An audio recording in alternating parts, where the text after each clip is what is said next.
Hi this is Ravi welcome to today's trending talk. ప్రస్తుతం T20 world cup జరుగుతుంది. ఇప్పుడు అందరి దృష్టి ఈ మ్యాచ్ల మీదే ఉంది. కానీ దీని తర్వాత టీమ్ 11 అంటే టీమిండియాకి ఎవరు కెప్టెన్సీ చేయబోతున్నారు అనేది ఇప్పుడు ప్రశ్నార్థంగా మారింది. అదేంటండి, మా రోహిత్ శర్మ ఉన్నాడు కదా, అతనే కదా ప్రెజెంట్ కెప్టెన్, అతనే కంటిన్యూ అవుతాడు కదా అని మీరు అనుకుంటున్నారా? కానీ కంటిన్యూ అవుతాడా లేదా అనేది ఇప్పుడు ప్రశ్నార్థంగా మారింది. ఎప్పుడైతే వన్డే వరల్డ్ కప్ ముగిసిందో దాని తర్వాత రోహిత్ శర్మ రిటైర్మెంట్ ఇవ్వబోతున్నారంటూ చాలా వార్తలు వచ్చాయి. అంతేకాదు రోహిత్ శర్మ కూడా అసలుకి ఫైనల్ మ్యాచ్ ఓడిపోయిన తర్వాత కంటికి కనిపించకుండా ఒక నెల రోజులు మాయమైపోయాడు. సడన్గా ఏదో ఒక రోజు ట్విట్టర్లోనూ ఇన్స్టాగ్రామ్లోనూ నేను రిటైర్మెంట్ ఇస్తున్నాను అంటూ ఒక పోస్ట్ చేస్తాడేమో అని ఇండియన్ ఫ్యాన్స్ అందరూ కంగారు పడ్డారు. కేవలం ఇండియన్ ఫ్యాన్స్ మాత్రమే కాదు, ఇతర దేశాల క్రికెట్ ఫ్యాన్స్ అలాగే బీసీసీఐ బోర్డు కూడా చాలా కంగారు పడింది. వెకేషన్కి వెళ్ళిన రోహిత్ శర్మని కాంటాక్ట్ అయినటువంటి బీసీసీఐ ఎటువంటి నిర్ణయం తీసుకోవద్దని రిక్వెస్ట్ చేసిన సందర్భాలు కూడా ఉన్నాయి. ఇప్పుడు T20 వరల్డ్ కప్కి ఇప్పుడు రోహిత్ శర్మే కెప్టెన్సీ అవడంతో అందరూ హ్యాపీగా ఫీల్ అయ్యారు. మరి దీని తర్వాత T20 వరల్డ్ కప్లు ప్రస్తుతానికైతే ఏమీ లేవు. నెక్స్ట్ ఛాంపియన్స్ ట్రోఫీ ఉంది. ఆ ఛాంపియన్స్ ట్రోఫీకి రోహిత్ శర్మ కెప్టెన్గా ఉండబోతున్నాడు. మరి దాని తర్వాత నెక్స్ట్ కెప్టెన్ ఇండియాకి ఎవరు ఉండబోతున్నారు? అసలుకే బీసీసీఐ ప్రతిష్టాత్మకంగా తీసుకొని ఒక కెప్టెన్ని మనకు అందిస్తుంది. ఇక ఈ లిస్టులో ఎవరెవరు ఉన్నారో ఒకసారి చూద్దాం. హార్దిక్ పాండ్యాకి వైస్ కెప్టెన్సీ ఇచ్చి తనని బాగా ఎంకరేజ్ చేశారు. కానీ తనకి ఇచ్చిన అవకాశాలని హార్దిక్ పాండ్యా నిలుపుకోలేకపోయాడు. అటు బౌలింగ్లోను బ్యాటింగ్లోను అలాగే కెప్టెన్సీ పరంగా కూడా ఫెయిల్ అయ్యాడు. ఇక రీసెంట్గా ముంబై ఇండియన్స్కి కెప్టెన్సీ అప్పచెబితే ఎంత దారుణంగా ఫెయిల్ అయ్యాడో మీ అందరూ చూశారు. ఈ కారణాల వల్ల అలాగే పర్సనల్ విషయాల వల్ల కూడా హార్దిక్ పాండ్యాకి కెప్టెన్సీ పదవి ఇస్తారా లేదా అనేది క్వశ్చన్ మార్క్గా ఉంది.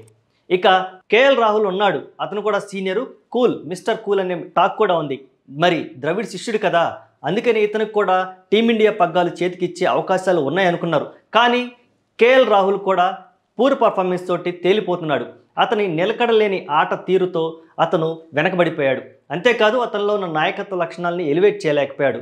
2024 ఐపీఎల్ గుజరాత్ టైటాన్స్ తరపున అతను కెప్టెన్గా ఉన్నాడు. ఆ టీం చాలా దారుణంగా వైఫల్యం చెందడం ఇది కూడా ఒక కారణంగా తీసుకొని ఇప్పుడు కేఎల్ రాహుల్కి మరి కెప్టెన్సీ పదవి ఇస్తారా లేదా అనేది ఒక క్వశ్చన్ మార్క్గా ఉంది. కానీ సక్సెస్ఫుల్ కెప్టెన్ ఎవరు మరి అని ఒకసారి కనుక మనం ఆలోచించుకుంటే సంజు శాంసన్ పేరు తెర మీదకి వస్తుంది. రాజస్థాన్ రాయల్స్ కెప్టెన్ అయినటువంటి సంజు శాంసన్ ఎప్పటి నుంచో టీమిండియా 11లో చోటు కోసం భారీ ఆశలతో ఎదురుచూశాడు. కానీ అతనికి అడుగడుగున అన్ని సందర్భాల్లోనూ అన్యాయమే జరిగింది. ఈ కేరళ కెప్టెన్ చాలా మంచి ఆటగాడు. రైట్ హ్యాండ్ బ్యాట్స్మెన్ అయినటువంటి సంజు శాంసన్ నిలకడైన ఆట తీరుతోటి అందరినీ ఆశ్చర్యపరుస్తూ ఉంటాడు. అలాగే రీసెంట్గా జరిగినటువంటి T20 మ్యాచ్ల్లో తన కెప్టెన్సీతో అద్భుతమైన పర్ఫార్మెన్స్ని కూడా చూపించి కెప్టెన్ రేసులో నేను కూడా ఉన్నానంటూ ఒక కండువ అయితే వేశాడు. సరే, సంజు శాంసన్ని పక్కన పెడితే నెక్స్ట్ ఎవరు ఊహించినటువంటి పేరు శ్రేయస్ అయ్యార్ పేరు కూడా ఇప్పుడు తెర మీదకి వచ్చింది. ఎప్పుడైతే కోల్కతా టీం కప్పు గెలుచుకొని లిఫ్ట్ చేసిందో అప్పుడు శ్రేయస్ అయ్యార్ ఒక్కసారిగా వైరల్గా మారిపోయాడు. శ్రేయస్ అయ్యార్ పేరు తెర మీదకి వచ్చింది. అంతేకాదు ఇప్పుడు ఏకంగా టీమిండియా కెప్టెన్గా పేరు ప్రపోజల్లోకి వచ్చేసింది. అంతేకాదు ఈ విషయాన్ని ధృవీకరిస్తూ మాజీ క్రికెటర్ రాబిన్ ఊతప్ప, క్రికెటర్ ఒకప్పుడు రైట్ హ్యాండ్ బ్యాట్స్మెన్, అద్భుతంగా బ్యాటింగ్ చేస్తాడు. అతను రీసెంట్గా ఇచ్చినటువంటి ఒక ఇంటర్వ్యూలో మీరు టీమిండియాకి కెప్టెన్గా ఎవరిని ఊహించుకోబోతున్నారు అని ఊతప్పని అడిగితే 100% నేను శ్రేయస్ అయ్యార్కి ఓటేస్తాను, అతనికి మంచి భవిష్యత్తు ఉంది, అతనికి నాయకత్వ లక్షణాలు కూడా బాగా ఉన్నాయి, ఎవరు ఎన్ని పేర్లు చెప్పినా ఇతని పేరు కూడా ఖచ్చితంగా రేసులో ఉంటుంది అని తన అభిప్రాయాన్ని తను వెళ్ళబుచ్చాడు. మరి రోహిత్ శర్మ తర్వాత ఎవరు టీమిండియా కెప్టెన్సీ పగ్గాలు అందుకోబోతున్నారు? ఈ ప్రశ్నకి సమాధానం మీ దగ్గర ఏముంది? మీ అభిప్రాయాన్ని కామెంట్ రూపంలో తెలియజేయండి. వీడియో నచ్చితే లైక్ చేయండి. Thanks for watching.